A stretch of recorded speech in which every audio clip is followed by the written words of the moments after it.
Congressman Wesley Bell didn't waste his time with pleasantries. When he walked into that chamber, he walked in with one mission: to hold a mirror up to power and ask what kind of leadership we really honor in this country.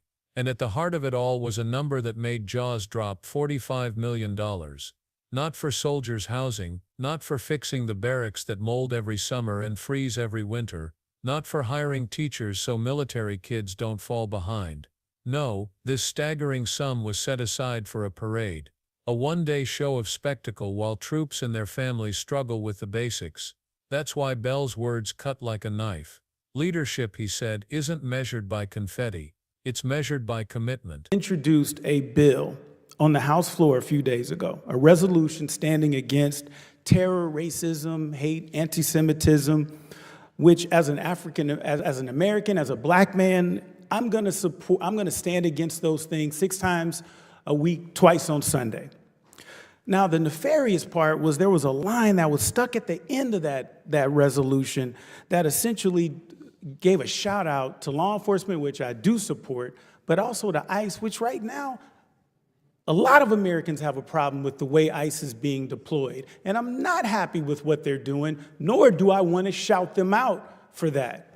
And so accountability was, I didn't duck from the question. I went and I talked to my constituents. I went on social media. I did interviews to explain exactly where I stood, that I stand against hate. I stand against racism. I stand against anti-Semitism. And I hate that that line was stuck in there. That's accountability. So when we're asking you these questions and you're ducking and you're not answering them directly, that's not a culture of a war.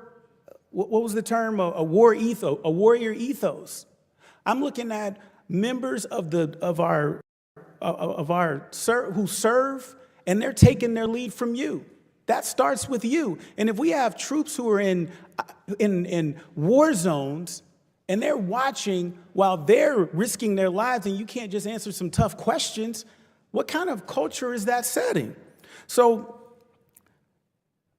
as a prosecutor, when I think about what's happening in California and around the country with ICE, it's not only dangerous and unconstitutional, but it raises serious public safety concerns because we have people with masks that are going around saying that they're ICE, and we've had reports of that, saying that they're ICE and committing crimes. And that's a big problem. But it gets me back to the point of the accountability piece. So, for example, do you believe quality military housing is important? Yes or no? And just keep your mic on for time, because I don't only have a minute left. Our budget commits to robust military housing and barracks up. Do you believe military children deserve a strong education? Our budget funds strong education, and we hope more educational choices for military. Love it. Is it a priority to provide real, reliable care to our veterans? Of course. So, Mr. Secretary, we have a problem here because your answers don't match your budget priorities. You said your mission is to restore this warrior ethos and that threats we face are serious, but so must our investments. So when we think of, for example, a $45 million parade, I can think of 45 million things we could do more effectively with $45 million than a parade, such as the things that I mentioned: military housing, military children's education, providing reliable care for our veterans. All of these things would be higher on the priority than a parade. And so the parade, and when we talk about showing strength, we're not talking about theater. We're not talking about showmanship. We're talking about things that actually make our military more lethal and keeps us safer. And so what I'm saying is that in my limited time left is accountability does matter, and this body cares about what our military. From the beginning, the confrontation wasn't about party politics or slogans. It was about accountability. Bell listened as Pete Hegseth dodged pointed questions, circling back to familiar talking points, evading the heart of the issue. And then Bell pressed in. Accountability, he reminded the room, isn't optional. It's the first principle of a warrior ethos. A private in combat doesn't get to ignore the hard questions. A sergeant on deployment doesn't get to duck responsibility when the stakes are life or death. So why should leaders at the top, those demanding sacrifice from others, get a pass when their own choices are under scrutiny? The chamber grew still because everyone knew the truth in his words. Then Bell laid out the $45 million decision in stark terms. Not for live fire ranges, not for cyber defense, not for the training simulators that keep pilots sharp or the water lines that crack under base housing. Instead, millions were set aside for a parade, a fleeting moment of pageantry. Bell's argument was brutally simple. For the cost of one parade, the nation could replace unsafe barracks, add counselors to overbook clinics, expand childcare so parents can actually serve, or upgrade outdated gear. That's not theory, it's reality. And Bell made sure everyone in the room felt that weight. But Bell didn't stop with budgets and line items. He brought it down to the human level, the lives that get pushed into the margins when leaders choose optics over outcomes. He described the soldier who comes home from a second deployment to find his child's school still short on teachers. The family forced to drive nearly an hour every day because housing on base is backlogged for another year. The spouse applying for jobs in towns they never chose, uprooted again and again by mandatory moves. These aren't abstractions, they're the invisible burdens military families live with daily. And Bell made sure the hearing room had no way to look away. Hegseth tried to shield himself in words, pride, honor, warrior ethos. But Bell dismantled the rhetoric piece by piece. Symbolism matters, he said, but without substance it's nothing more than costume jewelry. The true measure of ethos doesn't come from a flyover or a marching band. It lives in the barracks that don't make soldiers sick, in the schools that don't shortchange their students, in the clinics that don't force veterans to wait months for an appointment. You don't prove strength with a parade, Bell said, his voice calm but cutting. You prove it by how you care for your people after the parade is over. The contrast was undeniable. Then came the moment that stripped away the last layer of defense. Budgets, Bell declared, are moral documents. They reveal priorities more clearly than speeches ever could. And so he asked simple questions, the kind that leave no wiggle room. Should military families have safe housing? Yes. Do their children deserve strong schools? Of course. Do veterans need reliable care? Absolutely.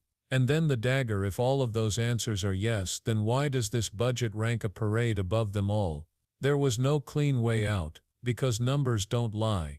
They don't spin. They tell the truth about what leaders value. But Bell wasn't content to stop at the military ledger. He connected the dots to something larger, a culture of dodging responsibility. He pointed to the disturbing reports of masked individuals pretending to be ICE agents, using fear to commit crimes. Accountability isn't just a military term, he said, it's a principle of governing. And when leaders look away, when they brush aside tough questions or hide behind patriotic language, it's ordinary people who pay the price, whether they wear the uniform or not. The soldier's family, the immigrant family, the families no one throws parades for.